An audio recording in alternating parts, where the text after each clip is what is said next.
Okay, here we are. Let's talk about catamarans. Which one? Okay, we basically have got, in my mind, two hull forms. We have got a modern hull form of some sort and a Wharram hull form of some sort. So let's take a look at the Wharram for starts. It's basically a V hull and with a slightly flattened, truncated bottom on it for beaching. The Islander series has got a compound curve, and they build the hull out of laminated strips to get the compound hull structure, which increases the displacement of the boat and the load carrying ability that the boat has to offer. So let's not get too lost in on that one. They have the Tahini, which is 50 odd foot. The Defy 63, I think it is. So there's a couple of examples in terms of the rig for a lighter displacement boat. The Islander 65 is almost double the displacement, apparently. Finding out any real information on the Islander is next to impossible to find out. And Wharram themselves, they are, what can I say? They're completely out of touch with today's market. They have produced a very, very good product. That product has sailed around the world many, many times. However, are they staying up with today's demands of the customer? I don't think so, not at all. Am I willing to build a Wharram design? No, not at all. I wouldn't even consider it. But saying that, the same applies to any other design. I'm not interested in building any product that requires lamination. So that gets me out of any fiberglass, GRP, whether it be epoxy, saturated plywood, saturated epoxy methods. They all are too demanding. With the advent of CNC, you can cut very, very accurately and get a result that you know you're going to get. So that rules out just almost all of the designs. So for the longest period of time, I've considered for me that the only avenue is aluminium. And aluminium is a known product. We know the properties and we know how to work with that.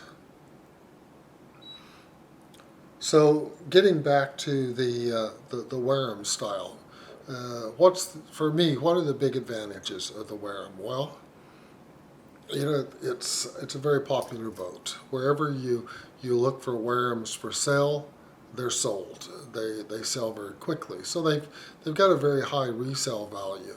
If you stack that up against any other boat on the market, I don't see any other boat selling as quickly and as consistently as the Wharram boats do. So, do I like the hull form? No, I don't. Do I like the lashings? No, I don't. I do like that big open deck. That's something that I do like very much.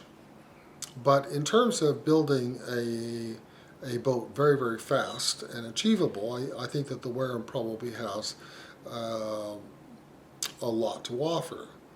Saying that, there's Nigel Irons' Sandpiper. It's a beautiful hull. It's got, in my opinion, better lines than the Islander. But, in terms of resale, is someone going to want to buy, let's say, an Islander 65 or a Sandpiper 65?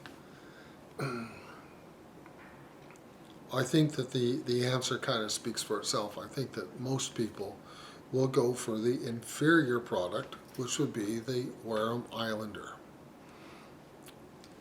That's just my feelings on it. It's there's a perception of the Wharram boats being a known quantity, an understood quantity. It's definitely a cult group of people there. So unfortunately, the plans for the Islander are not available. So that means that we would need to loft up our own design completely from scratch and come up with our own version, which I'm happy to do. I spoke to James Wharram, and he was very happy to sell us a set of plans. Spoke to Heineke, or whatever you want to call her, and no, she was not willing to play ball at all. That the design can only be built by a professional boat builder. Now, what the hell is a professional boat builder? I don't know. A boatyard, someone like Andy at Boatworks in Philippines, I don't know. I mean, without any question, Andy at Boatworks, his craftsmanship is fantastic. It's really good, but I mean the pricing is completely out of this world. $350,000 for a boat, and you doesn't even have a compass on it. I jokingly in correspondence asked, well, would you put in a bucket for a toilet? No reply on that one. So, come on. I mean, there are an expectation today. You get a boat, comes with engines, compass, tanks, anchors. It comes with equipment. Any boat that you buy has an equipment list. And to spend $350,000 to $400,000, wait 2+ years to get a boat, and you have to then start adding on all of your extras, I don't think so. There's no integration between the builder and the customer that I see. So that really I see is a major negative on a fantastic boat that Wharram has put out, the Islander range. You can't do anything with them, but fund a business and wait, and then you get the boat eventually, and then you have to start all over from scratch and then build the boat into what you want it to be. So there you go on that one. So let's get down to it.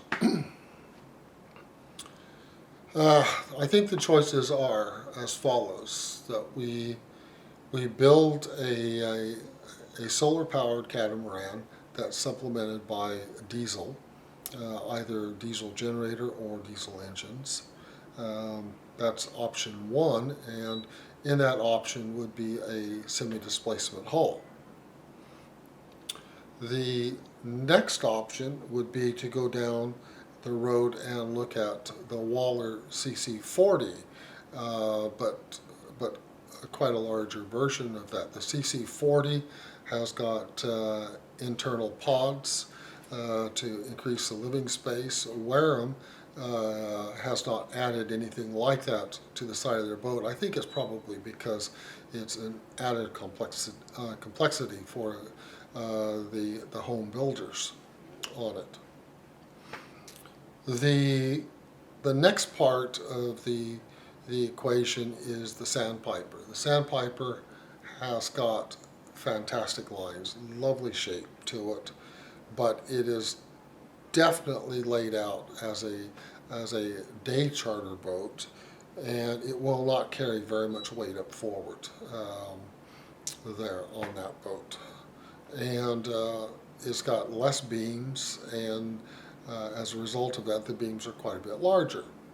So if we forgo the beam issue on the boat, the lines of the sandpiper, I think, could be applied to the a Wharram-like design quite nicely.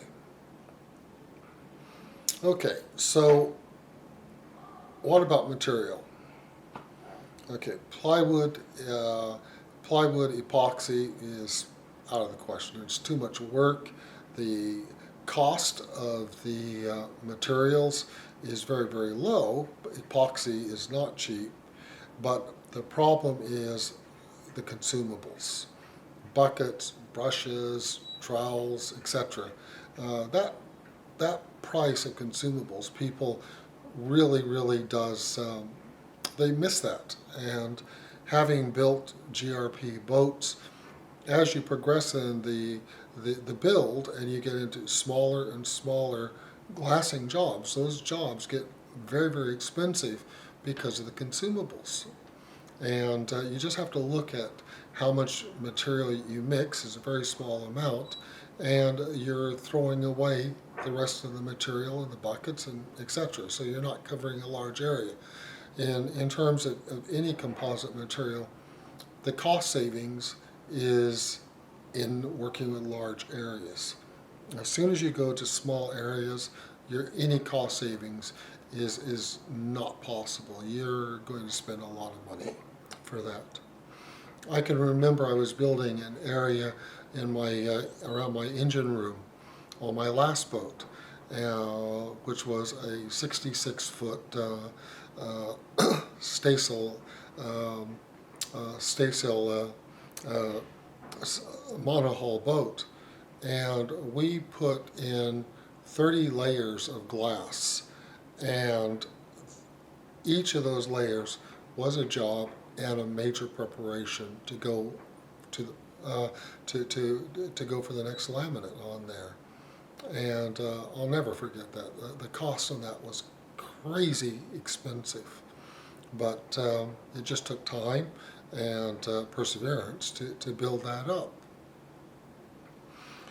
So aluminium, the great thing about aluminium is when you weld something, it's done. If you make a mistake, you can cut it out. If you want to add something, you can add it. It's a great material to work with. The problems with aluminium is the material can work harden very easy if it's improperly welded. And you can get micro-cracking as well. But the killer one of all is one mistake, electrolysis. Your whole boat is going to turn to powder very, very quickly, and the entire boat is lost. Then we get to HDPE. HDPE is a machinable plastic. It's you weld it, and this is a material that I have not ever found used in building a catamaran. It's being used to build workboats. It's being used to build 18, 20-meter ferries. It's very, very durable. It's stable. And I think that whatever boat that I build for my next boat, that it will be using HDPE. So since I understand CAD, I understand CNC, I have all of the systems in place for myself anyhow to work with aluminium boats, it's a logical progression to move to HDPE.